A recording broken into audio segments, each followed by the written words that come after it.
Bien, vamos a comenzar entonces esta sesión. Quienes puedan y quieran prender su cámara son bienvenidos para no estar acá solamente nosotros. Nos escuchan bien, ¿cierto?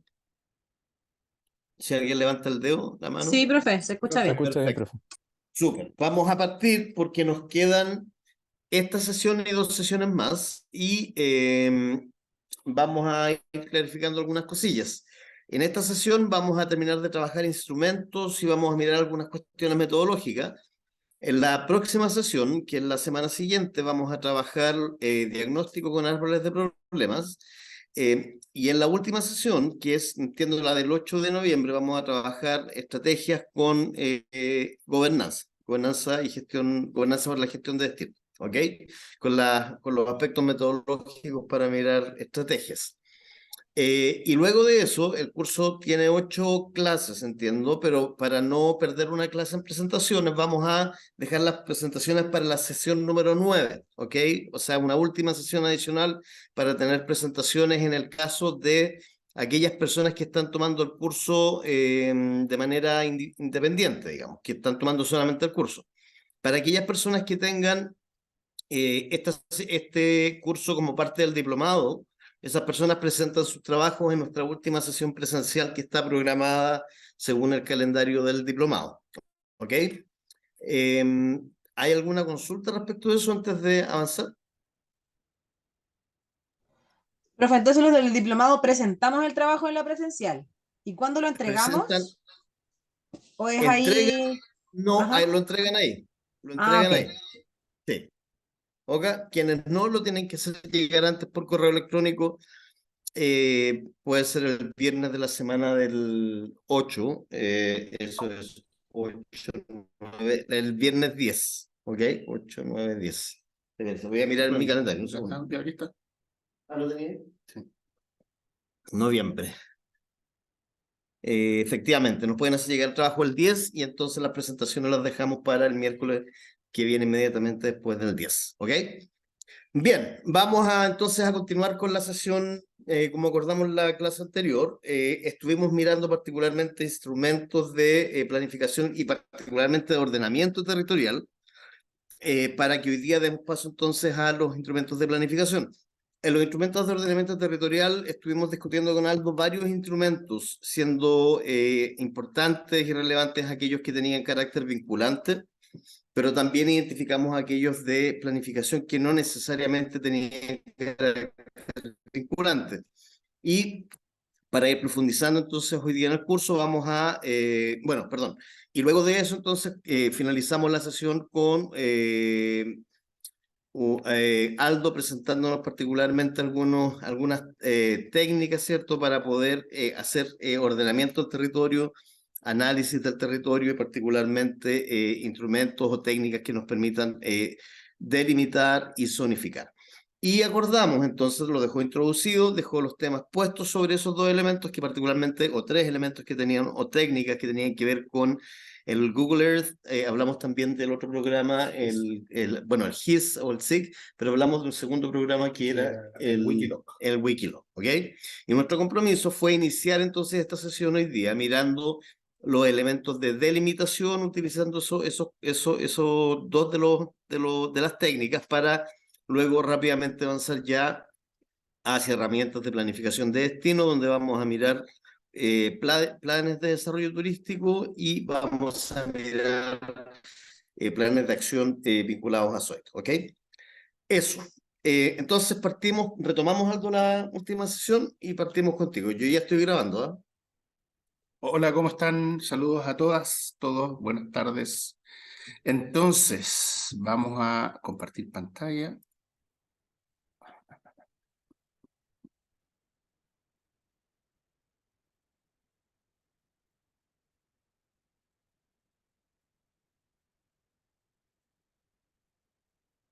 Estoy acomodando mi Zoom para poder ver bien.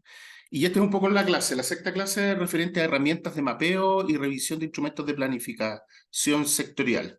Aquí puse una imagen de como ven al lado derecho, de un ejercicio que me puse a hacer sobre Google Earth Pro, donde hay un sendero, un mirador y un hotel. y sale el trazado. Tenemos dos puntos y una línea, un sendero, y abajo ven un poco la ganancia y pérdida en elevación en respecto de eso. Como algunas herramientas bien entretenidas y que son bien útiles para poder avanzar en eso. Recordando un poco lo que vimos la clase pasada y que César les introducía, algunos instrumentos, o más bien herramientas de planificación territorial, estaba esta aplicación que se instala fácilmente en sus teléfonos, que es Wikiloc, bastante usado, que se abre por medio de una cuenta que es gratuita, donde ustedes pueden crear y levantar información aunque no tengan conexión a señal de teléfono, igual por los sistemas GPS del teléfono, te permite hacer una recolección de información espacial y como yo les decía la vez pasada, las formas de representación del espacio básicamente son tres: puntos, líneas y polígonos. Entonces ustedes pueden tomar y hacer un sendero, por ejemplo, marcar el inicio, hacer el recorrido del sendero y en algunas paradas, por ejemplo, miradores, sacar fotos y sobre eso ir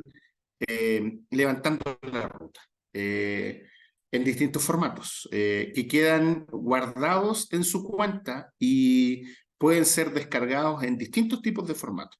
Y las fotos que saquen quedan georreferenciadas, tienen una coordenada XY y ustedes las pueden desplegar en otros medios, como les contaba la vez pasada, ya sea en Google Earth, que es este formato .kmz o KML. Les dejé los links y les estamos enviando la presentación también para que puedan visitar esto y donde descargar Google Earth Pro.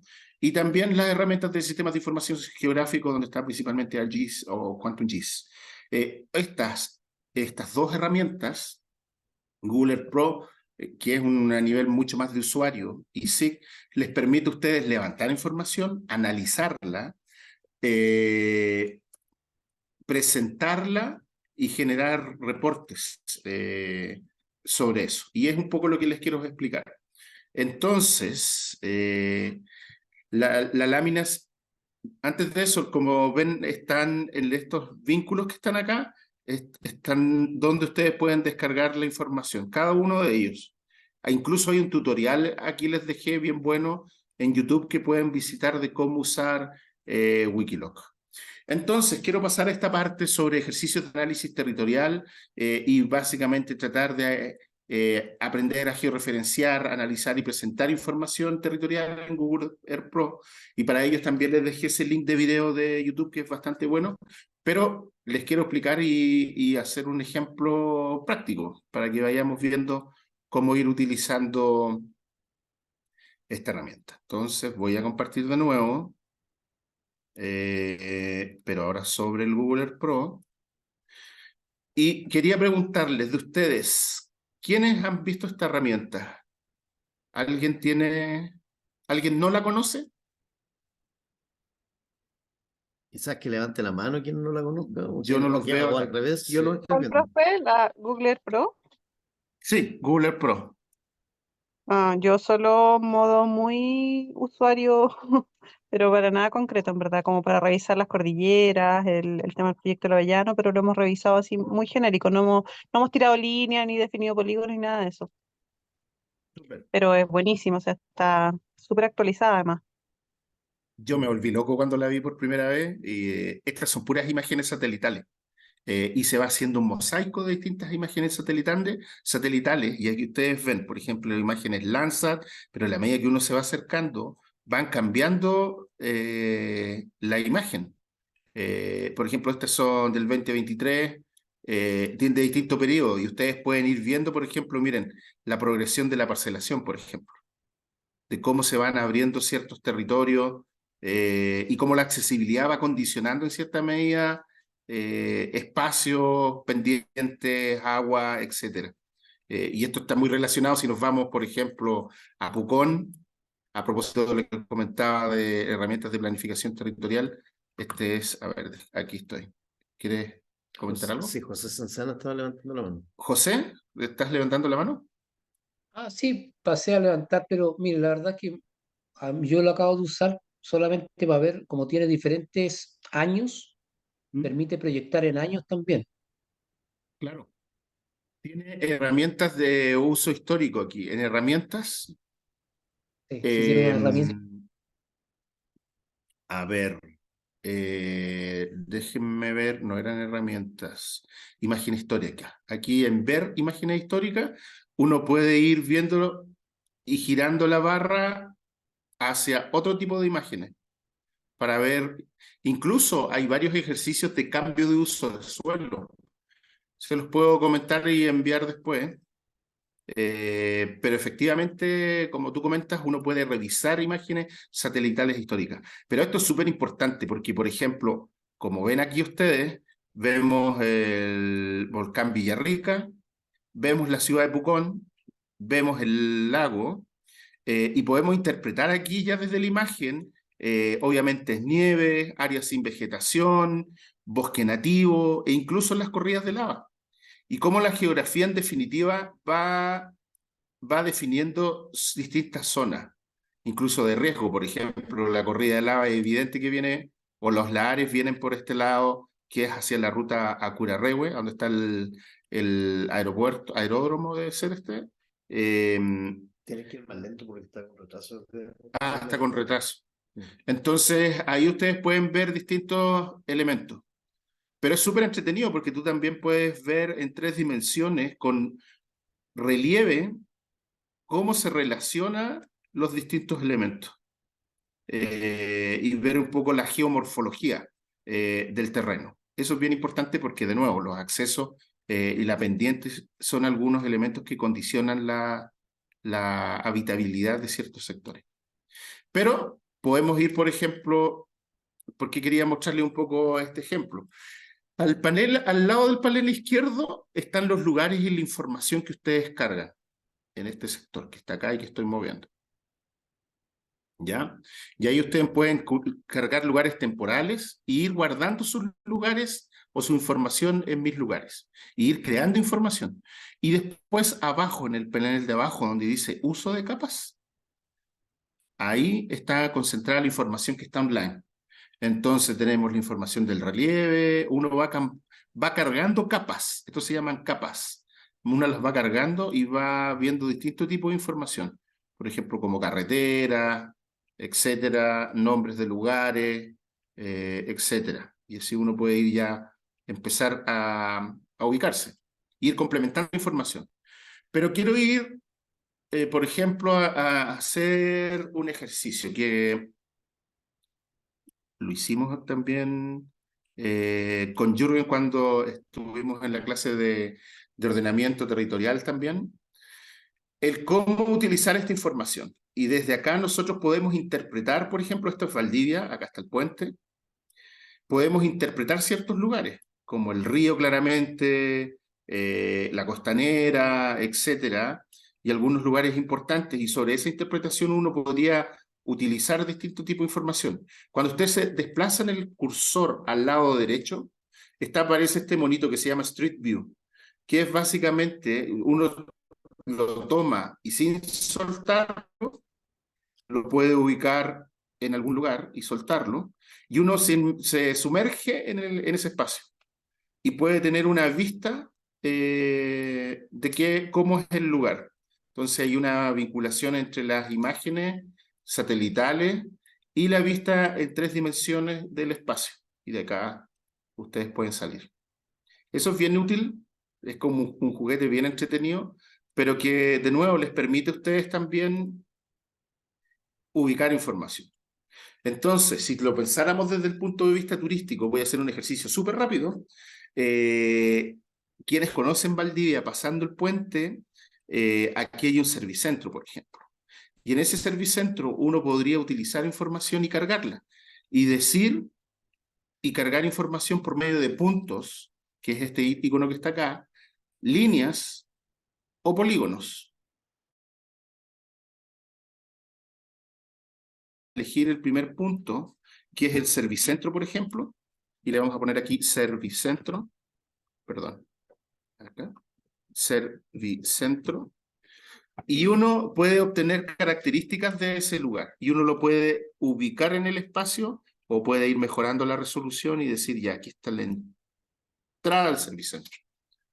Ya puede cargar imágenes, distintos tipos de información local, pero ya tenemos un primer elemento. Y como ustedes ven, se cargó al lado izquierdo en el panel de 1000 lugares. Y así uno puede ir georreferenciando toda la información de distintos prestadores. César. Se cargó recién ahora, es que estaba Con delay. Entonces, ahí ustedes ven el punto de Servicentro y si quieren modificarlo, se posan sobre él con el botón derecho en propiedades y pueden cargar un icono específico para él. Que podría ser ese, por ejemplo. Bueno, eso es súper relativo y uno puede ir editando los distintos elementos. Por ejemplo, si cargamos otro más, no sé,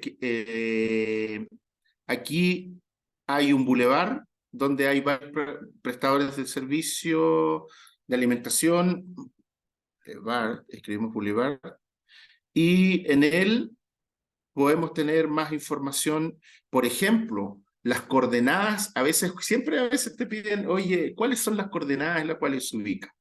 Entonces, el mismo punto, al ubicarlo y al moverlo en el espacio y ubicarlo en la imagen, te permite obtener las coordenadas de posicionamiento. ¿Ya? Esa es la forma de ir generando puntos y uno podría referenciar y generar una tipología que les explicaba la vez pasada, una tipología que significa una clasificación, por ejemplo, ¿dónde están todos los restaurantes? ¿Dónde están todos los alojamientos? Etcétera. Esta información es una forma de georreferenciar información por medio de puntos, líneas y polígonos, que es lo que estamos haciendo. ¿Ya? Voy a hacer otro ejemplo ahora. Voy a hacer... Por ejemplo, este sendero. Imaginémonos que este es un sendero y vamos a referenciar la información de un sendero. Le vamos a poner acá en el título, en el nombre, sendero. Y vamos a correr hacia el lado y vamos a ir ubicando vértice por vértice el trazado de ese sendero. ¿Ya? Como ustedes lo están empezando a apreciar. Van marcando cada uno de los vértices con un clic. ¿Ya? Entonces, desde la entrada a la Alameda hasta el estacionamiento, tenemos ese trazado del sendero, pero podemos obtener las medidas de él y saber cuánto mide ese trazado. Y si pinchan en la pestaña que está aquí a la derecha, que se llama medidas, tiene las distintas unidades. Y, por ejemplo, en metros, son 253 metros de distancia de ese sendero específico. Y uno puede poner el grosor, el color, poner transparencias e ir, en definitiva, ir destacando información. ¿Ven? Entonces es súper útil porque en definitiva te permite generar información georreferenciada en función de tu conocimiento de la imagen, ¿ya? Y finalmente, también hay formas de generar polígonos. Entonces podríamos decir que esta va a ser como una especie de SOID, podríamos decir, como ejercicio, y uno podría delimitar, por ejemplo, la área de la universidad, que podría ser este polígono, esta área que está acá, aquí, por ejemplo, el caso hipotético, y ahí hay un área determinada. Voy a cambiar el estilo y el color. Solamente voy a dejar el contorno y voy a ampliar la anchura para que vean el polígono y vean qué considera. Y ahí ustedes ven esa área. ¿Cuánto mide esa área? ¿Qué superficie tiene? Ustedes de nuevo se van a medidas y tiene un perímetro de 1357 metros y el área en metros cuadrados podría ser son 109.638 metros cuadrados, que en hectáreas son con más o menos 11 hectáreas. Entonces ahí es bien útil porque te permite calcular superficie y generar un polígono de interés. Esa es una delimitación propuesta que yo hice. Pero aquí están las tres formas de representación del espacio. Puntos, líneas y polígonos que te permitirían levantar esta información. Y como ustedes ven, está todo compartido al lado izquierdo, y esto ustedes lo pueden compartir pinchando. Como ustedes bien tienen flechas. Y esto es como subcarpetas, donde mis lugares albergan o almacenan toda esta información, y ustedes podrían con el botón derecho poner guardar lugar como y guardarlo en formato KMZ o KML. KMZ viene con altura y KML es un archivo sin altura. No hay mayor detalle. Generalmente se comparten, en formato KMZ. Y así ustedes pueden compartir esa información, ¿ya? Eso es una forma de desarrollar información, pero por ejemplo, si ustedes quieren generar un mapa sobre esto, un mapa temático, ustedes van aquí a Archivo, guardar imagen. Esto está grabado y les dejé el link también de cómo desarrollar lo que les estoy explicando. Y en guardar imagen se genera una especie de leyenda de esto. La leyenda se ve aquí al lado derecho, súper pequeña. Voy a cambiar la resolución para que ustedes lo puedan ver mejor. A ver. Por ejemplo, ahí. Entonces tenemos el elemento 1, que son los puntos, y ustedes los pueden cambiar y editar acá. Por ejemplo, el elemento 1 son los prestadores de servicios turísticos. El polígono le vamos a poner como la zona SOIT, por ejemplo, o ahí ustedes deciden el nombre. Y el sendero, por ejemplo. Y con eso ya terminamos de editar la leyenda. Pueden ustedes poner un título, que sería propuesta de área. Y en ella viene incluida el norte y la escala. Entonces, después le ponen guardar imagen y les queda finalmente como un mapa. Un mapa con ciertas características. A ver, mapa 1. Y ahí queda exportado como un mapa temático, donde de nuevo tiene una leyenda y ciertos contenidos que ustedes pueden ir desarrollando. Y queda como una foto, ¿no? Te queda como una foto que generalmente tú puedes insertar. Esta información, chicas, chicos, esto queda georreferenciado, tiene una posición. Cada uno de estos tiene una posición y se puede exportar a formato de sistemas de información geográfico. Quiero parar aquí, no sé si tienen dudas o preguntas. Yo quisiera hacer un comentario, Aldo, y tiene que ver con que efectivamente lo que la herramienta nos arroja es la posibilidad, si uno esto lo lleva al trabajo de un plan, que es lo que vamos a ver inmediatamente después. En primer lugar, avanzar hacia una cuestión que tiene que ver con definir cuáles van a ser los límites del área o de las áreas en las que vamos a trabajar. Por tanto, hablamos particularmente de que lo que nos permite esto, por un lado, es hacer la delimitación, o sea, resolver cuál va a ser el polígono o cuál va a ser el área geográfica en la que vamos a trabajar, resolverla desde el punto de vista de la cartografía, poder mostrar en el fondo cuáles son los bordes del área en la cual nos vamos a enfocar. Nos permite, si esto mismo uno lo lleva a un plan, identificar, y lo vamos a ver a continuación, aquellos elementos propios de la planta turística. O sea, hablamos del equipamiento y dentro del equipamiento de las distintas categorías de equipamiento, el alojamiento, la alimentación, estamos hablando de las infraestructuras, estamos hablando de los servicios de apoyo, etcétera. Todo eso es posible identificarlo mediante los puntos, ¿no es verdad? Entonces tenemos el polígono y tenemos puntos.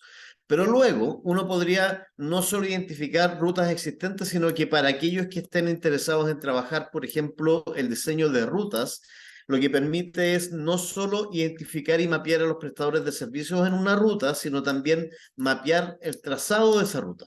Entonces lo que nos permite esto es darle una mirada, ¿cierto?, de estos tres elementos hacia el proceso de ordenamiento del territorio. Eso quería comentar algo. Súper. Quiero complementar un elemento, y es que hay harta información y cada vez más Chile se ha ido actualizando respecto de esto, y hay varias páginas páginas que se las voy a dejar acá. Por ejemplo, ustedes googlean mapas MOP y ahí está la página mapasmop.gov.cl, donde ustedes pueden descargar información en formato KML o KMZ, que son los de Google Earth. ¿Ven? Los otros formatos .gdb son para sistemas de información geográfico. Pero, por ejemplo, aquí tienen toda la red nacional de caminos, todos los puentes, y hay mucha más información sobre rutas, etcétera. ¿Y se descargan directo al Google? Se descargan y tú los pinchas directamente y se abren. Solamente descargando el archivo, puente, podríamos descargar puente. Y al descargarla, no es información muy pesada generalmente. Aquí está en formato comprimido. Pero si lo descomprimimos, a ver acá si es que se logra ver, podemos ver qué información tiene sistematizada el Ministerio de Obras Públicas. La voy a descargar acá. Y no sé si ven, voy a compartir el Google Earth Pro. Le acabo de descargar la información y la voy a desplegar en Google Earth Pro. Y voy a pinchar la información que sobre puentes. Estoy pinchando puentes y ahí están todos los puentes de Chile. No sé si se lo pueden ver. Ándate, porfa, a la comuna de Santa Bárbara, ¿no? ¿Alguien que está por allá por el Biobío? Santa Acá estamos, Bárbara. profe, buenas tardes. Entonces, claro, aquí hay harta información, como pueden ver. Y lo entretenido de esto es que al pinchar sobre cada uno de los iconos, tú tienes información de, por ejemplo, el nombre del puente, el rol, el cruce en el cual está, la región, provincia, el largo, etcétera. Hay toda una información que es lo que hace súper importante y rica la información geográfica, que no es solamente una imagen para hacer mapas, sino que viene información para la toma de decisiones. Que es, por eso yo les decía, ustedes pueden cargar información, analizarla, generar reporte y después presentarla, que es algo súper interesante. Jasmine. Sí, profe, quería consultar respecto a la georreferenciación que estaba haciendo Cernatur hace unos años atrás. Yo no sé si finalmente eso se concluyó y hay un producto así como está el del MOP respecto a los servicios turísticos registrados en Cernatur, porque recuerdo que nos enviaban a georreferenciar, estoy hablando como el 2018. Sí, supe, Jasmine, que estaban en un proceso de actualización. Cernatur tenía 2 geógrafos, 3, en la Dirección Nacional y georreferenciaron los atractivos turísticos y entiendo que hubo una actualización y una base de datos. Creo que ese trabajo, Jasmine, no está completo, que fueron como procesos regionales, están en partes. Yo lo solicité, lo tengo, si alguien lo quiere se los puedo compartir, pero es una información que está en proceso. Al menos cuando yo lo pedí hace casi un año atrás, no estaba finalizado. Jürgen, ¿levantaste la mano también? No, parece que no. Bueno, eso en términos generales. José, Si tiene ¿quieres algo comentar del- algo? Sí, si tiene algo del Biobío, después nos comparte, porque aquí con Jaime lo más probable es que lo estudiemos. Sí, pues hay harta información. Perdón, me muteé. Sí, José, hay harta información. Mira, con esto voy a ir cerrando esta área. Quiero dejarles el bichito nomás de cómo hay páginas bien importantes donde descargar información, pero el Estado tiene la página de IDE Chile, que es la infraestructura de datos espaciales, donde está toda la información territorial temática, por flora, límite de fronteras, etcétera. Ahí está temáticamente. Y después ustedes pueden ir descargando cada una de ellas. Hay harta información ya. Lo importante es que sea oficial y esté actualizada.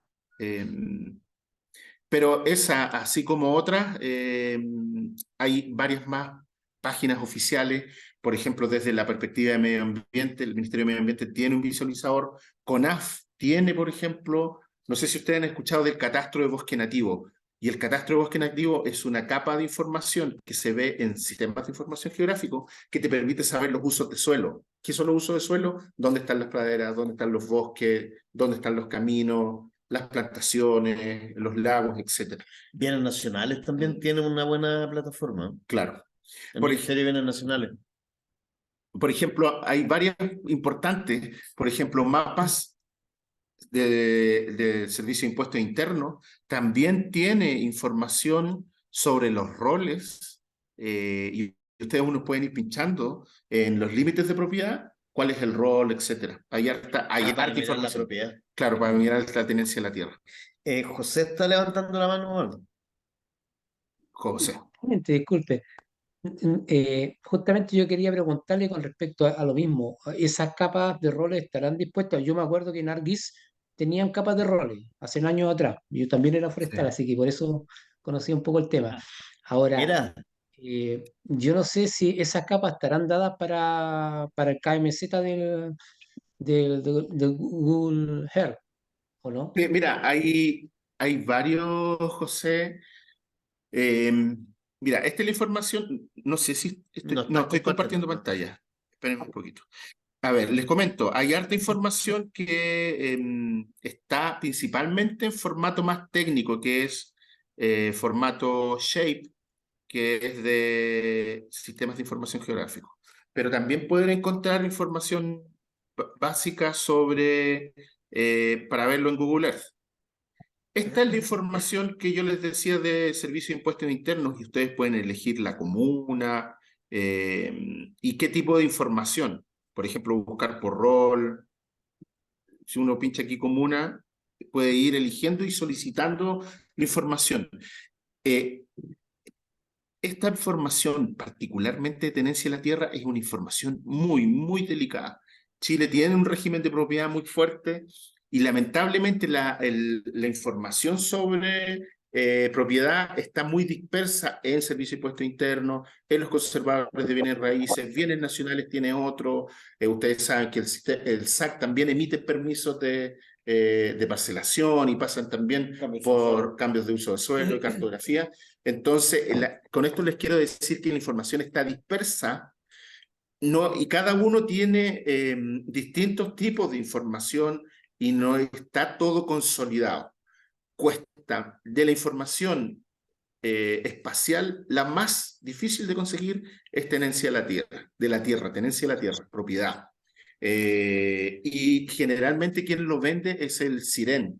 Si ustedes googlean SIREN, acá, como ven, también pueden ahí, el SIREN es el Centro de Información de Recursos Naturales, pero ellos venden la información. Y vale más o menos como 200 pesos por comuna. Y habría que ver qué actualización tiene. Pero ahí yo les dejo algunos elementos, si me escriben a aldo.farias@watch.cl les puedo mandar, o a César les puedo mandar más link de dónde conseguir cierto tipo de información, pero de nuevo, uno de los principales repositorios de información es el IDE Chile, donde ustedes pueden descargar información cartográfica de distinto tipo. Eso tengo para presentarles. En la presentación les dejé los links. Si alguien de ustedes está más interesado en meterse en esto, les puedo mandar cursos de SIC. Ahora está todo online. Dado que este curso principalmente es de planificación estratégica, yo quería mostrarles esta herramienta brevemente para dejarlos con el bichito, entiendan las formas de representación del espacio, la generación rápida de un mapa temático y de qué forma esto lo pueden ir complementando con otros sitios que tengan información. Pero como les digo de nuevo, esto gran parte está ya en cursos bastante buenos en YouTube sobre sistemas de información geográfico, cursos de Google Earth, etc. Eso, no sé si para cerrar esta parte, ¿tienen preguntas, dudas? Creo que... Jürgen tiene el micrófono abierto, pero puede ser que se haya olvidado. ¿Jürgen? No, ahí lo cerramos. Ya, bien. Entonces seguimos un poco con la clase y A ver, compartir pantalla. Volvemos a la presentación.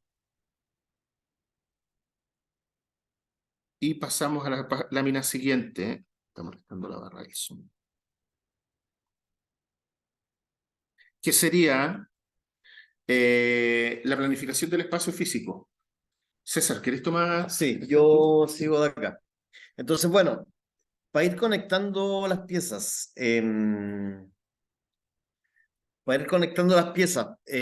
partimos este curso hablando sobre el hecho de que estamos frente a un curso de turismo y planificación, ¿cierto? Particularmente vinculada a la planificación y la gestión de los destinos turísticos.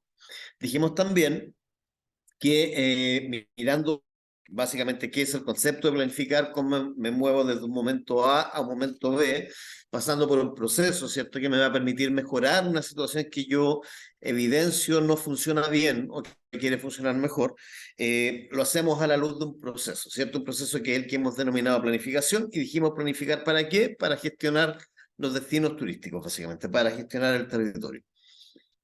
En ese proceso dijimos también que para iniciar un proceso de planificación teníamos que, ya habiendo visto cuáles son los instrumentos vigentes, dijimos que teníamos que delimitar el territorio para saber dónde trabajar, ¿cierto? Y por lo tanto, cuando uno inicia un proceso de planificación, iniciándose en esto que llamamos la delimitación, hay dos consideraciones a tener aquí a la vista, que son importantes antes de iniciar el proceso propiamente tal. La primera tiene que ver con la escala, vale decir, a dónde vamos a planificar, dónde vamos a delimitar. Y el hecho de la causa es que uno tiende a pensar particularmente que aquellas escalas más acotadas son particularmente las que permiten una mejor o otorgan una mejor posición para poder planificar particularmente el desarrollo del turismo. Y esto porque en el fondo estas escalas, ¿cierto?, deben ser capaces de reflejar dos dimensiones que hemos discutido también en este curso. Una, que cuando hablamos de espacios muy pequeños, esto no funciona porque un turista no va a un espacio tan pequeño, se mueve en territorios más amplios. Y segundo, que esta aproximación al territorio no siempre sigue aproximaciones político-administrativas. O sea, el turista no va a la comuna X ni a la comuna X, sino que va a un territorio. Y no va a visitar un atractivo en particular, sino que va a un territorio. Y como dice entonces la lámina, una primera cuestión es que el turista se dirige a un espacio, a un territorio turístico, no a una localidad. Y ese territorio turístico es lo que llamamos particularmente el destino, ¿no es verdad? Segundo, porque este destino traspasa muchas veces los límites administrativos, porque estos recursos naturales que lo sustentan, el paisaje, la cultura, etcétera, muchas veces están compartidos por distintas comunas en distintos ciertos espacios administrativos que conforman este territorio turístico que llamamos el destino. Y lo tercero, perdón, dentro de esta discusión en torno a la escala, es que no todos los municipios tienen evidentemente un potencial para el desarrollo turístico que sea, ¿cierto?, orientador en términos de dónde focalizar las intervenciones en esta línea. Por algo que existe la SOIT, justamente algo que vamos a mirar más adelante, entendiendo que las SOIT deben ser comprendidas como un instrumento que aplica a aquellos territorios que tienen un mayor potencial para el desarrollo o una mayor importancia para el desarrollo del turismo, ¿cierto? Y una segunda consideración es esto que planteaba recién, ¿cierto? Que el espacio turístico son espacios que no obedecen, ¿cierto?, límites político-administrativos, y por lo tanto los criterios de regionalización no siempre nos sirven para poder abordar esto. Y por lo tanto, mirar cómo se despliega el territorio desde lo turístico, entendiendo dónde están los recursos, cómo se emplazan, qué comuna o comunas, territorios nuevamente, para poder jerarquizar y valorar, es una cuestión importante para poder determinar cuál va a ser precisamente lo que vamos a entender como destino en torno a la delimitación. ¿Ok? Bueno, habiendo dicho eso, entonces,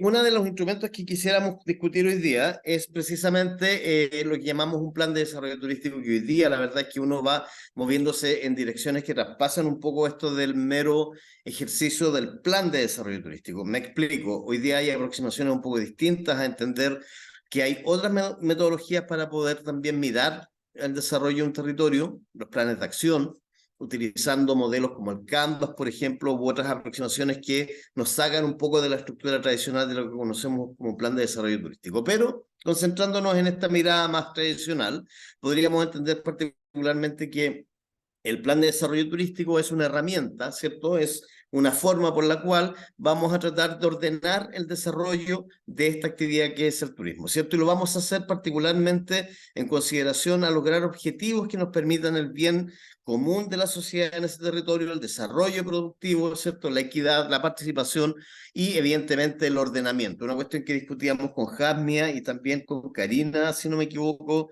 en algunas sesiones anteriores, mirando, por ejemplo, el caso de Río Puerto Tranquilo, ¿ok? ¿Cómo se despliega este proceso? Bueno, entendemos entonces que es una herramienta que nos permite abordar objetivos de planificación a la luz de objetivos y acciones, y que estas acciones y sus objetivos requieren evidentemente un sistema de seguimiento y de monitoreo que nos permita abordar esta cuestión, ¿ok? ¿Cómo, en términos globales, independientes de la técnica que utilicemos para planificar, cómo abordamos el proceso de planificación? Básicamente en 4 grandes fases que tienen que ver, por un lado, en delimitar y zonificar este espacio turístico, analizar entonces, una vez que hemos delimitado el espacio, analizar este espacio y avanzar hacia el diagnóstico, levantando básicamente la línea de base, qué es lo que tenemos en el territorio. Y a la luz de esta línea de base, a la luz de esto que tengamos en el territorio, tenemos que ser capaces de identificar brechas que más tarde se vean reflejadas en propuestas. Por lo tanto, vemos acá en el sector izquierdo de la pantalla 4 grandes fases, que son la delimitación con su respectiva zonificación cuando uno pueda avanzar ahí, el análisis del espacio en torno a esa delimitación, el diagnóstico con las brechas y a la luz de eso entonces el diseño de propuestas, ¿ok? Si uno comienza a revisar cada una de estas grandes fases, podría partir por entender que esta delimitación del territorio tiene que ver con definir aquella área que tiene un cierto nivel de homogeneidad, ¿cierto? O sea, un área geográfica que es capaz de concentrar o definir o proyectar una imagen común respecto al desarrollo turístico. Por lo tanto, estos límites son los que van a definir lo que llamamos la delimitación del espacio turístico. Y está dada por la revisión de elementos como, por ejemplo, los recursos turísticos con sus categorías, tipos de recursos asociados, ¿cierto? Tienden siempre a estar concentrados en torno a una misma estructura de oferta, con similares características de la demanda, etcétera, ¿ok? Esos son elementos que nos ayudan a delimitar un espacio turístico, ¿ok? Esto que llamamos la delimitación. Una segunda fase tiene que ver con, cuando ya hemos delimitado ese territorio, examinarlo en detalle para saber qué es lo que tenemos ahí. Y esto significa identificar, caracterizar y evaluar, ¿cierto?, los atractivos, los recursos turísticos, su planta y evidentemente el mercado, ¿ok? Importante esto, ¿por qué? Importante particularmente conocer el nivel de desarrollo que puedan tener los atractivos y los recursos. ¿Por qué resulta fundamental? Porque a la luz de esto vamos a poder, por un lado, identificar la vocación turística de ese territorio y de alguna manera conectarla también con el mismo ejercicio que hagamos en torno a la planta. Me explico. Cómo esos atractivos y esos recursos que determinan la vocación y cómo esa vocación tiene su correlato también luego en el desarrollo de la planta turística, que todo finalmente se ve reflejado también después en el mercado, ¿ok? Y estos elementos de este análisis del territorio turístico nos van a permitir, ¿cierto? Nos van a entregar la línea de base, nos van a entregar los antecedentes que nos van a permitir levantar las brechas, en el fondo saber a dónde nos aprieta el zapato, dónde andamos bien y a dónde nos aprieta el zapato. Y una de las herramientas que, si bien es cierto, existen y que se utilizan mucho, yo creo que están un poco añejas ya, están asociadas, por ejemplo, a esto que conocemos como el FODA, ¿cierto? Como el análisis de brechas asociado a las fortalezas, a las oportunidades, a las debilidades y amenazas. Sin embargo, a mí me parece que un análisis un poco más exhaustivo respecto de eso nos puede ayudar también más allá de este análisis FODA, ¿cierto? Un análisis más exhaustivo de las brechas y los problemas nos puede ayudar a tener mayor claridad en las brechas y las posibles soluciones. Y desde esa perspectiva, yo todavía sigo creyendo que la construcción de árboles de problemas son mucho más claras, son mucho menos repetitivas, porque si uno mira los FODA se empieza a encontrar con que las cuestiones tienden a repetirse de un lado a otro, mientras que en un árbol de problemas las situaciones tienden a ser más casuísticas, uno mira el caso en particular, y por lo tanto yo particularmente en términos de levantar brechas y diagnóstico me sigo quedando con los árboles de problemas por sobre las clásicas estructuras del FODA. El árbol de problemas, por cierto, junto con lo que voy a presentarles a continuación, es algo que vamos a ver en detalle en las próximas sesiones, de cómo se construye y cómo lo abordamos. Una vez que tengo claro este diagnóstico, entonces, dónde nos aprieta el zapato, entonces tenemos que identificar, tenemos que cruzar el puente, si se acuerdan en la primera clase, para llegar al otro lado del puente, para llegar a la visión, a la misión, ¿cierto? A la imagen objetivo, y lo hacemos a la luz de propuestas que nos permitan abordar los problemas que identificamos. Y aquí básicamente abordamos propuestas en términos de cómo estructuramos, mejoramos los productos, cómo mejoramos la situación de la oferta, cómo reorganizamos el sistema, en fin, todos aquellos elementos en los cuales nuestro árbol de problemas fue capaz de identificar que existían elementos que estaban siendo complicados. No estoy compartiendo la presentación. Yo la veo. ¿Ustedes la ven o no? ¿Alguien escribió? Sí, profe, se está compartiendo. Ah, ya. Se ve, se ve. Perfecto. Es que alguien menciona que no estoy compartiendo. María. María dice que no estoy compartiendo. Lo estoy viendo. Sí, yo lo estoy viendo. Ya. Pero se ve Ya los entonces. demás les Perfecto. pasa, entonces, a ver, me voy a salir y encuentro al profesor, capaz que sea algo. Ya. Ok.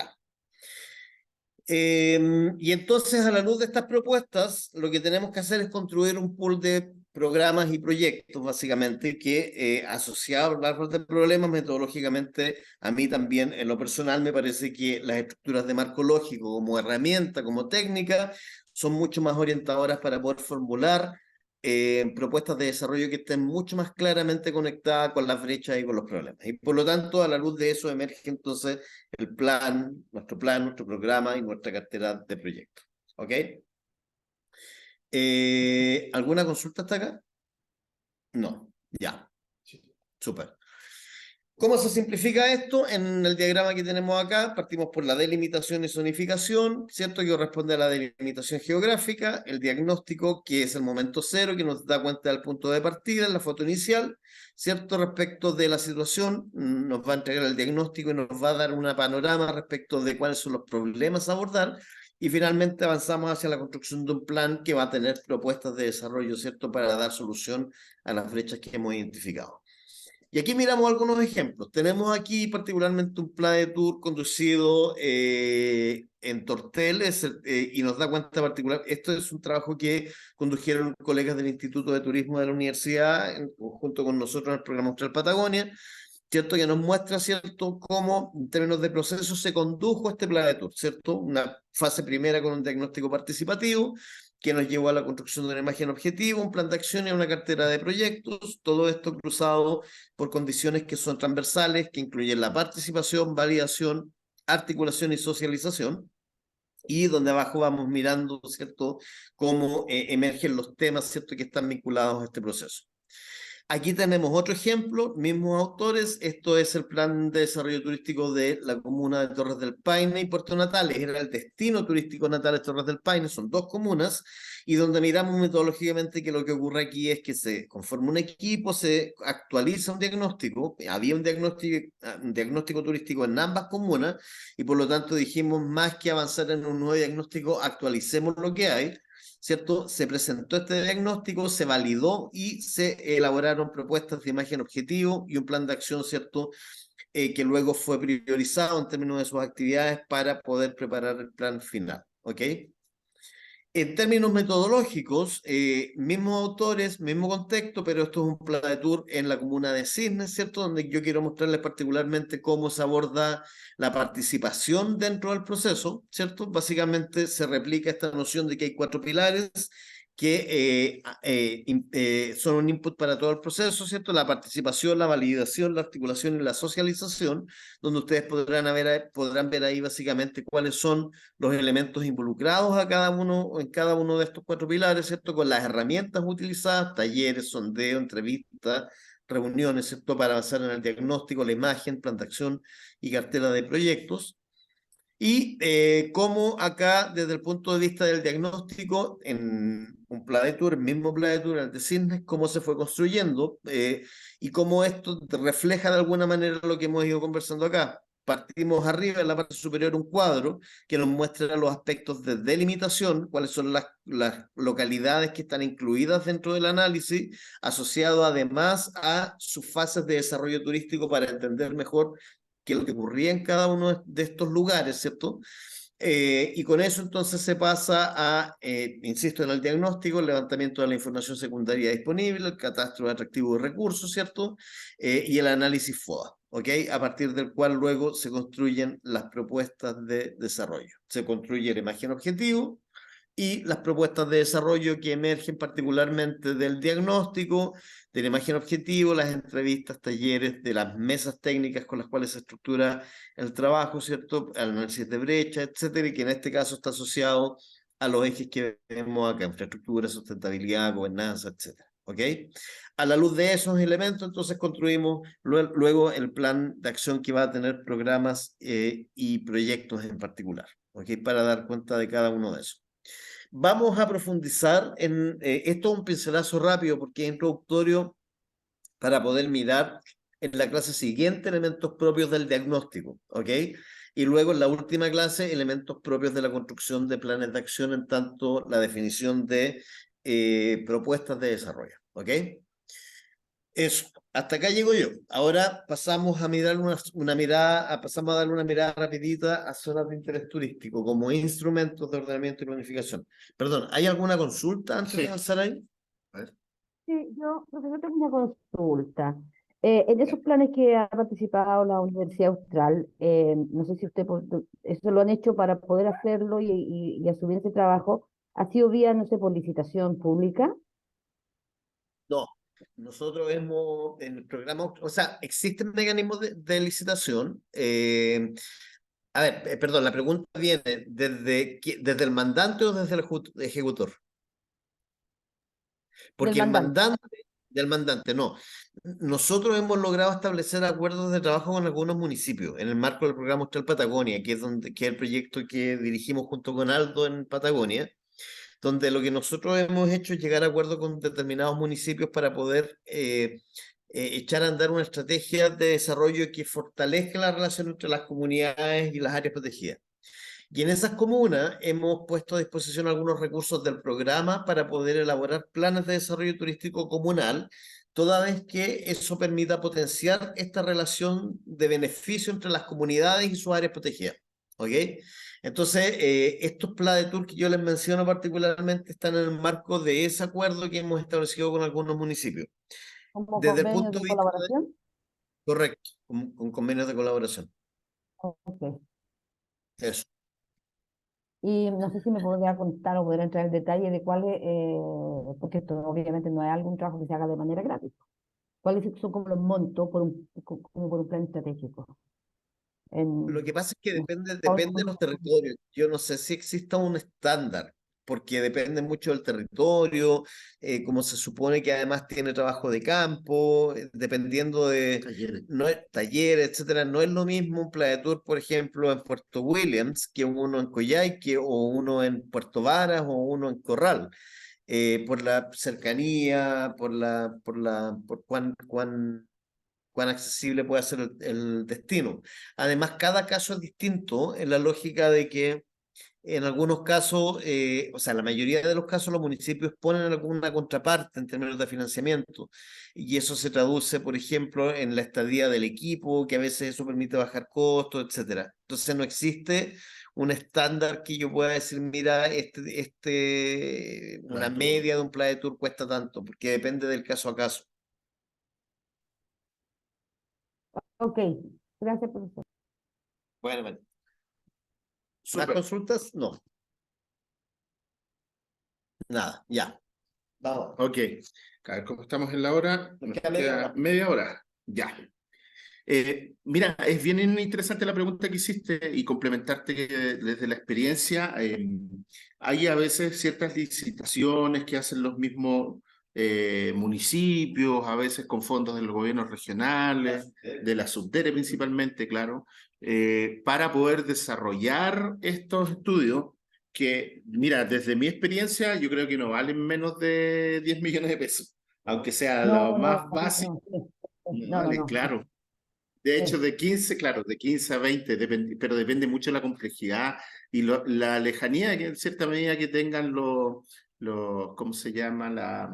Las localidades, la conexión, el traslado, el alojamiento, el número de talleres, la participación es súper importante en estos procesos de Sí, no, planificación, no solo para sí. capturar la visión, sino que también algunos elementos. ¿Comentaba alguien algo?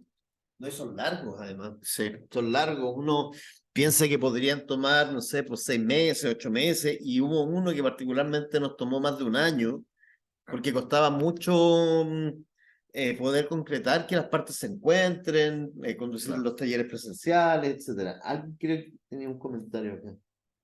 Claro, Jürgen dice que el de Futrono costó 20 más o menos. Claro, si no cuestan, Sí. por ahí va la cosa. No, si por ahí más o menos de ahí para arriba.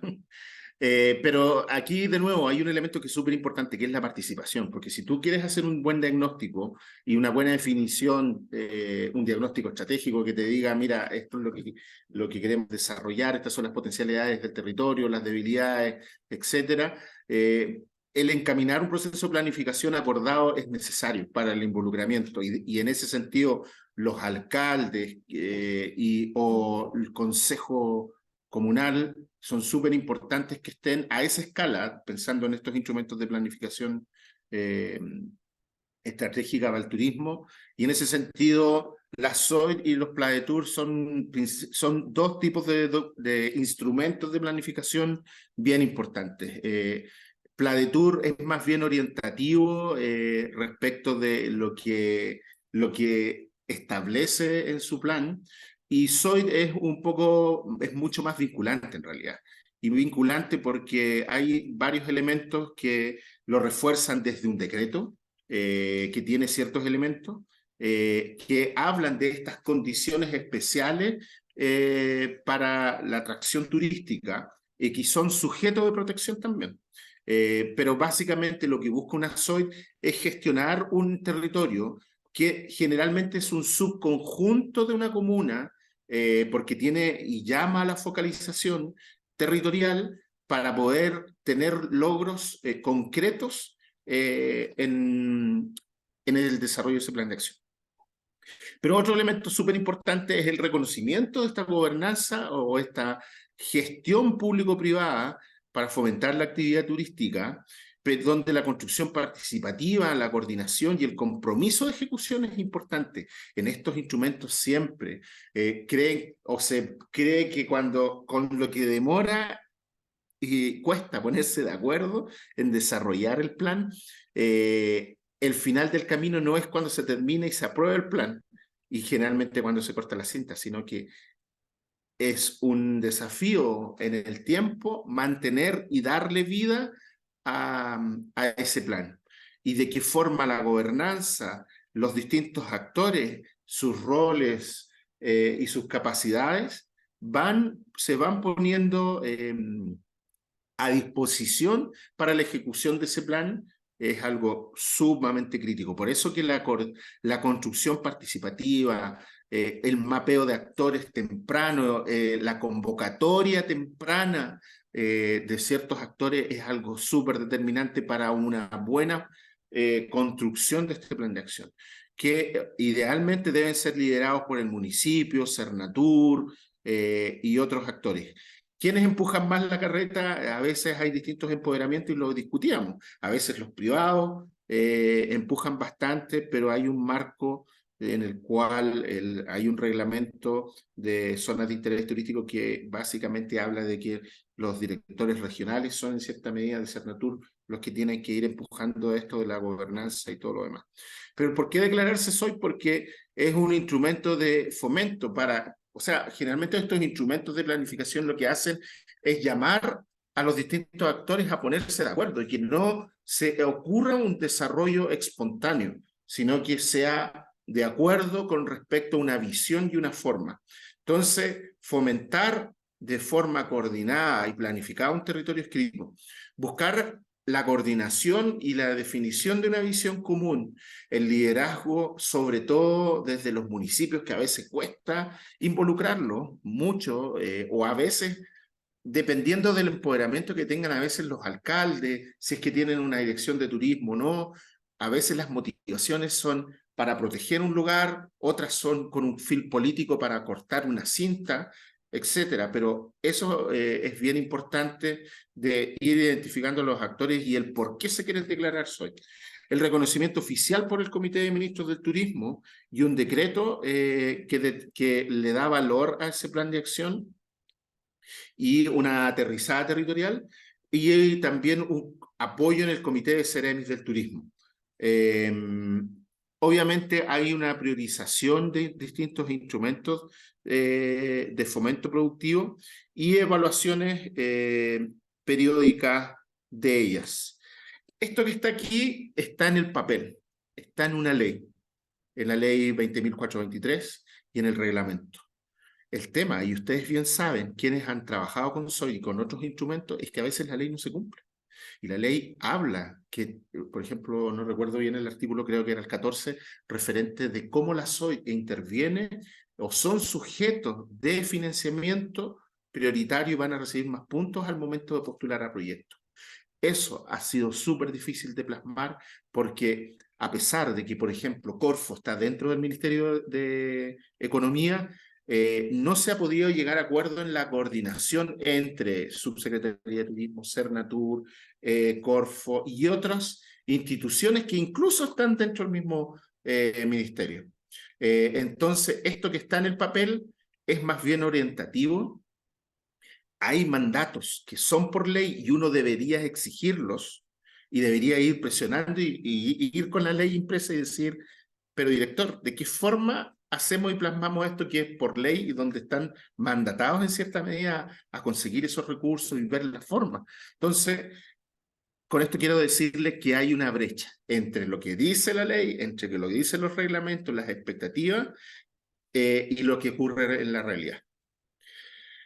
Un elemento bien importante es, por ejemplo, que las SOIT, en un comienzo y cuando nacieron en el año, las SOIT y las SEI, los centros de interés turístico que eran áreas urbanas y las zonas de interés turístico, eran más bien sujetos de protección ambiental. Y antes, cuando no había muchos instrumentos de protección ambiental, la CONAMA en ese tiempo los utilizaba como un instrumento de conservación, apelando a que habían ciertas zonas que tenían ciertas condiciones y que deberían ser protegidas de distintos tipos de proyectos.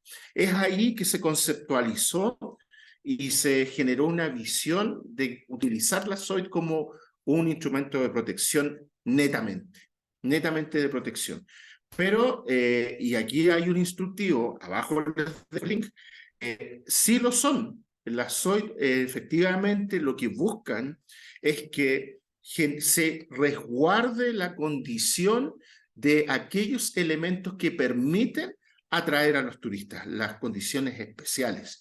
Por eso es crítico que en los levantamientos de las fichas se determine, o de los antecedentes, se determine bien cuáles son esos elementos, recursos o atractivos que generan o que explican la visitación y que sean sujetos de protección que estén claramente identificados en el decreto y que eso, en definitiva, va a ser sujeto de protección al momento de venir un proyecto de desarrollo hidroeléctrico o de otro tipo productivo.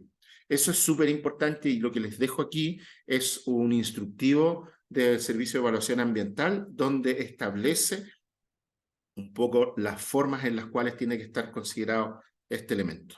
No sé si hay preguntas, dudas. Nada por acá. Nada por acá. No, Profe, parece que yo no tengo una pregunta. Dígame.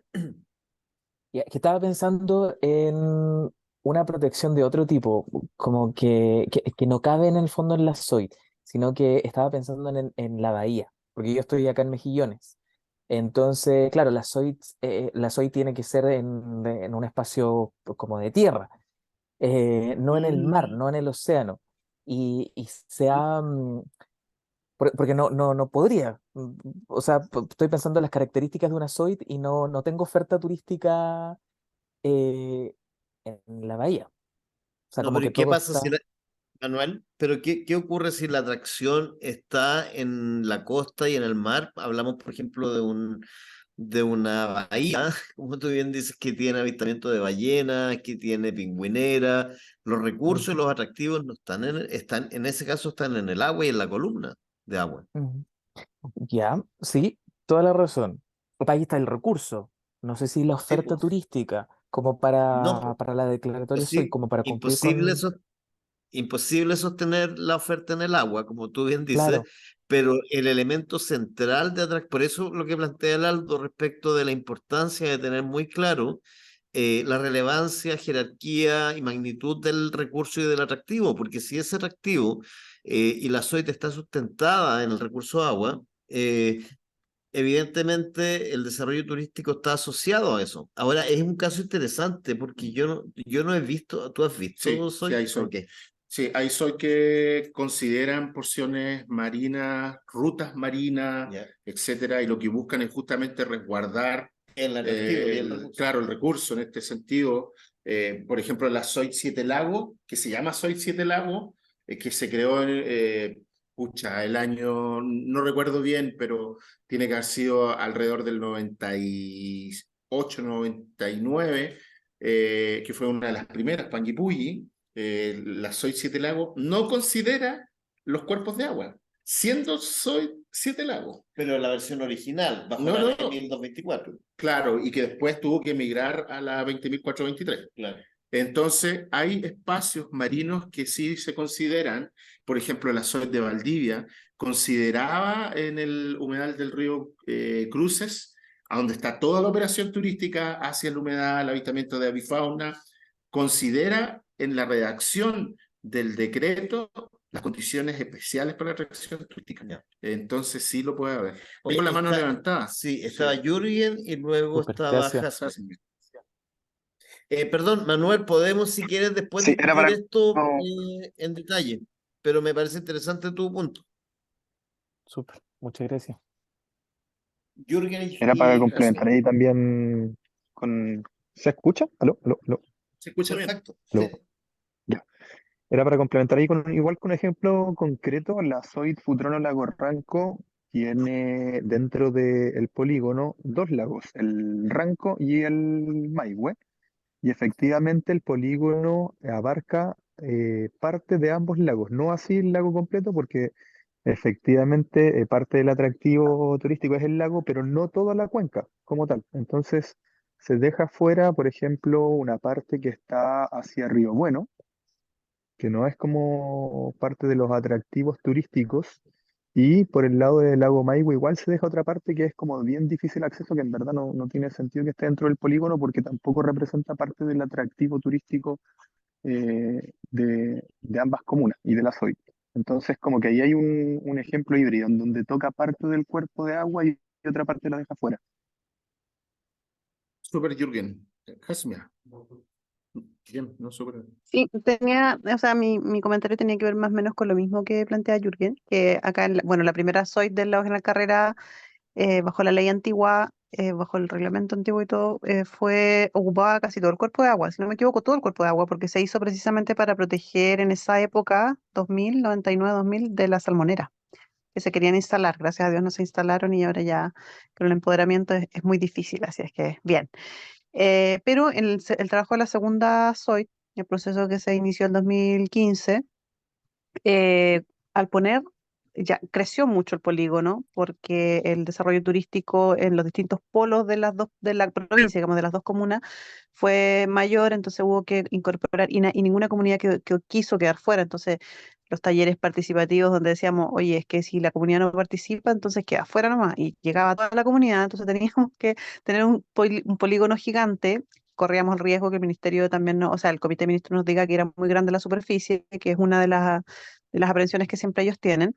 Por lo tanto, dejamos solo los tracks, pero efectivamente la Bahía de Mejillones, como dice Manuel, podría ser, si es que tuviese oferta turística registrada en la bahía, digamos, o sea, en tierra, podría perfectamente postularse a una zona de interés turístico siendo el atractivo precisamente la bahía misma, el maritorio y no sé, también estaba pensando mientras el Manuel hablaba, que ahí ya los profes son expertos, en alguna otra figura, tal vez de protección de borde costero y ese tipo de figuras que hay. Eso. Gracias. Excelente, Julia. Súper bien el comentario, pues efectivamente es como, bueno, y tú viviste ese proceso, eh, es así, o sea, hay una presión social también, o a veces política de los mismos alcaldes de ir incluyendo la mayor cantidad, recuerdo, o el gobernador no recuerdo el gobernador de qué fecha, de Los Ríos, se hubo una reunión con la subsecretaria para pedir que toda la región fuera soy. El tema es cómo administrar y cómo manejas un territorio tan amplio. Y sobre todo, y hay una tremenda discusión cuando son áreas bicomunales o incluso birregionales, donde las gobernanzas son súper complejas, donde a veces los consejos comunales o los alcaldes tienen diferencias. De hecho, la soy de Valdivia y Corral era una sola, y después una desaveniencia de los alcaldes que hacía finalmente, los hizo dividirse. Entonces, es como ustedes ocurren. El tema es focalizar, ser concreto en la parte territorial, ser súper consciente que la redacción del decreto es probablemente lo más importante, incluso más probablemente que la delimitación. Pero de nuevo, el sentido de foco y urgencia es algo bien desafiante. Voy a seguir. Esto de delimitación y justificación del alcance territorial, en cierta medida lo fuimos abordando ya. Voy a pasar un poco por ahí. Y respecto del diagnóstico estratégico por componentes, ese lo vamos a desarrollar más en la próxima clase. Quiero ir más bien hacia algunos elementos que son bien importantes. César me está pidiendo la palabra. Sí, lo que pasa es que lo que le estoy sugiriendo al Aldo, la próxima sesión vamos a entrar a mirar la construcción de diagnósticos. Por lo tanto, lo que quisiera, porque no quisiera dejar cortado esto, quedan 13 minutos antes de cerrar la sesión. Quizás Aldo una pasada rapidita por otros temas, pero creo que en la próxima sesión, cuando abordemos diagnóstico propiamente tal, podemos volver a mirar entonces la construcción de los diagnósticos desde la SOIT, y yo voy a también trabajar metodología para el levantamiento de esos diagnósticos, ¿vale? Súper. Yo quiero llegar a este punto que es súper crítico. Este es uno de los elementos súper importantes en un proceso de planificación. Es en cierta medida tener un mapeo de actores, de quiénes tienen que estar, probablemente un mapa de roles, cuáles son sus intereses también.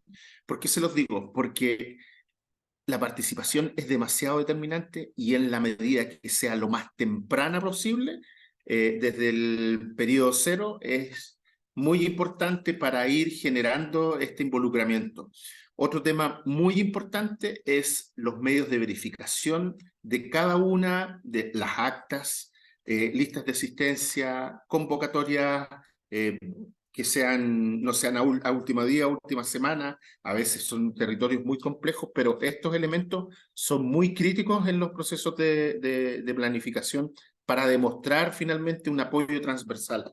Y ese apoyo transversal se refleja en cierta medida y decanta después de una serie de talleres donde se van construyendo los diagnósticos, no solo de la oferta y la demanda, sino que también análisis estratégico o de visión, decantan en cuáles son los intereses que tiene cada uno de ellos y los mandatos. Muchos de ellos, desde lo público, son mandatos por ley, pero también hay algunos actores privados que tienen ciertos intereses sobre el territorio y que tienen de nuevo liderazgos, ya sean positivos o negativos, para poder ir conduciendo un proceso de planificación y de nuevo de ir moviendo la pelotita, de ir avanzando en proyectos, en las distintas líneas de acción que se desarrollan.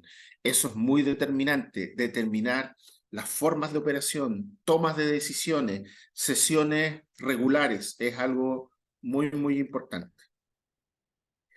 Aquí vemos un ejemplo, y por eso es que tiene mucha fuerza la SOI, es que tiene un decreto, y ese decreto del Ministerio de Economía, Fomento y Turismo habla de, por ejemplo, un reconocimiento del plan de acción y habla de la existencia, por ejemplo, de condiciones especiales para la atracción turística, que en el caso de Valdivia, por ejemplo, habla de la alta presencia de reservas privadas en la región asociados al producto selva valdiviana, que es el elemento diferenciador, la existencia de una extensa red fluvial con humedales y zonas costeras denominada Costa Valdivia, y ahí están en cierta medida los elementos de protección.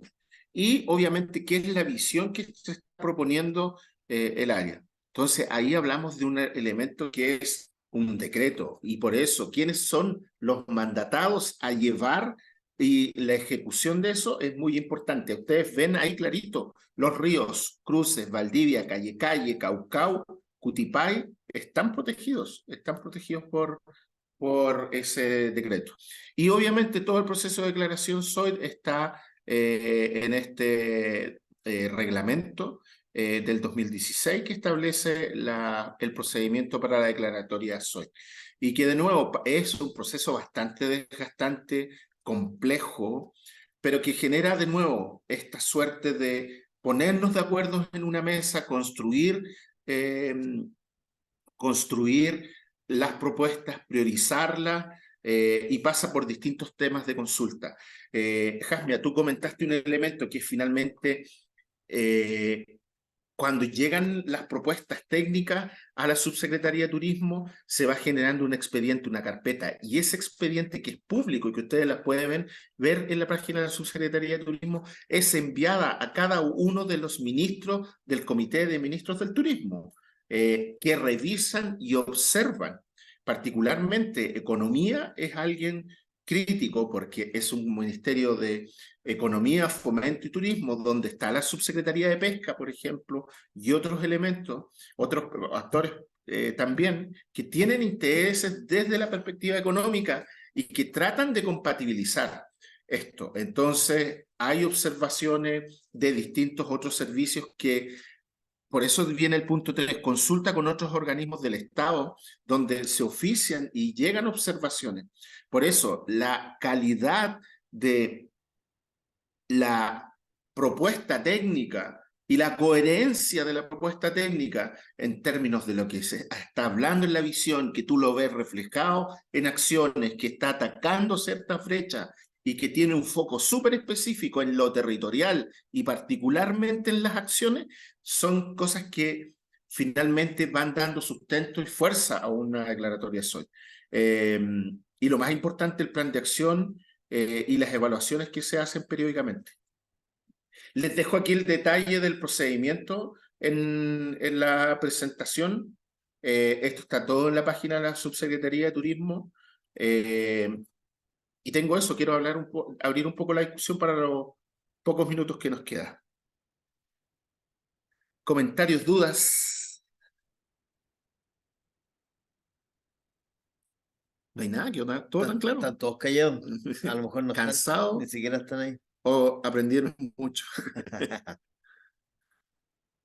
Fue un bombardeo de cosas. Ahí está la Jasmia. Es que es harta información, entonces, claro, yo, por ejemplo, que pude vivir el proceso primero desde fuera, el 2015, yo era un actor privado cuando esto parte. Acá tuvimos mucho apoyo del gobierno regional, y gracias a ese apoyo y esos recursos que se transformaron en profesionales que estuvimos desplegados en el territorio, creo que el proceso fue muy participativo y permite que a la fecha nos sigamos reuniendo el empoderamiento público, o sea, privado, a ese que los públicos igual se muevan. Ahora tenemos reunión, por ejemplo, el 24 en Puerto Bertrán. También una de las cosas que nosotros hicimos, que no sé si sirva de ejemplo, o pueda imitarse como algo que a nosotros nos resultó positivo, es itinerancia. Nosotros nos reunimos, los directores público-privados, los primeros 2 años nos reuníamos entre 7 y 8 veces en las distintas localidades y sectores, porque no solo las localidades, los sectores León, que es un poblado muy pequeñito, una villa, ni eso, o Puerto Sánchez, que es muy chiquito. Entonces a todos les tocaba presentar en el fondo este trabajo a su comunidad. Entonces la comunidad que es parte del turismo era parte de la reunión, y los que no también sabían que algo estaba pasando, y así también podíamos bajar mejor la información a las bases y a las comunidades en general.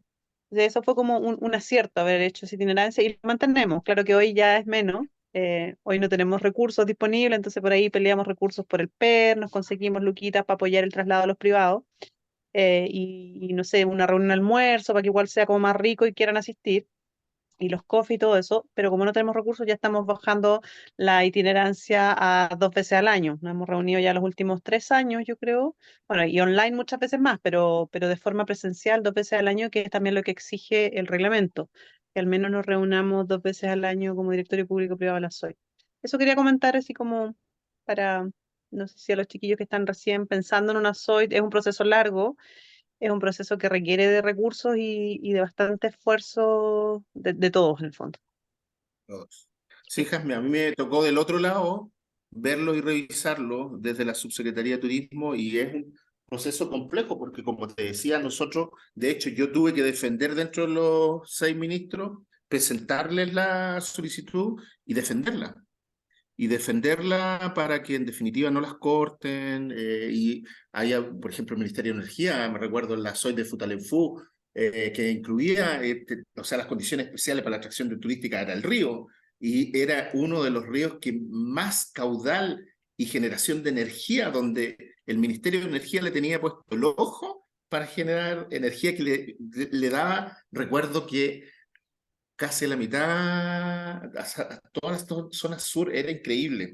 Entonces, ahí es donde el Ministerio de Economía la tenía difícil, porque tenía que ir peleándolos con otros. Pero mira, quiero cerrar este tema cortito. Yo tengo la sensación de que la SOIT en Aysén fue un proceso no solo de planificación, de mucho esfuerzo, sino que de empoderamiento local muy importante. La SOIT es uno de los pocos instrumentos que se construye desde abajo y se aprueba arriba. Y eso le da un tremendo valor. Sí. Mira, tenías a Jürgen y luego a José. Eso, Y ahí tenemos que cerrar sí. la... Y ahí cerramos. Ya. Oye, para hacer una precisión, porque alguna vez también en una clase de planificación fue Aldo, justamente estábamos viendo el tema de la SOIT y tuvimos un debate bien interesante con respecto a la validación a través del Comité de Ministros, en que yo no estaba muy de acuerdo, pero con el tiempo, con la experiencia del trabajo después desde lo público, uno entiende que sí es muy importante, justamente por lo que mencionaba Aldo. A veces las carteras ministeriales tienen sus programas, sus proyectos en los distintos territorios, y lo otro que la SOI como instrumento de planificación o de fomento, para que tenga validez, para que tenga peso, el ideal es que esté aprobado por el Comité de Ministros, porque son ellos los que bajan los recursos después a través de las carteras ministeriales y se priorizan las inversiones en infraestructura, en habilitación, en recursos para capacitación, etcétera, etcétera, por medio de estas en las distintas regiones. Entonces, que los ministros la hayan aprobado ya les pone un poco en el fondo de prioridad a estos territorios, porque no sería prudente que se contradijeran después. Apruebo algo y después como que lo dejo votado. Como que le da realce también el paso por ahí por el Comité de Ministros después de haber aprobado toda la... Jürgen, ¿te muteaste? Jürgen, ¿te muteaste? Sí, Ah, ahí está, que te habían muteado recién, entonces no se escuchó lo último. ¿hasta dónde quedaron? Que incluso el paso por el Comité de Ministros respaldaba en el fondo la decisión final. Ah, sí, claro. Bueno, es que en el fondo el paso por el Comité de Ministros le da la priorización después para la bajada de recursos, después de haber pasado Sí. ya por toda la parte técnica.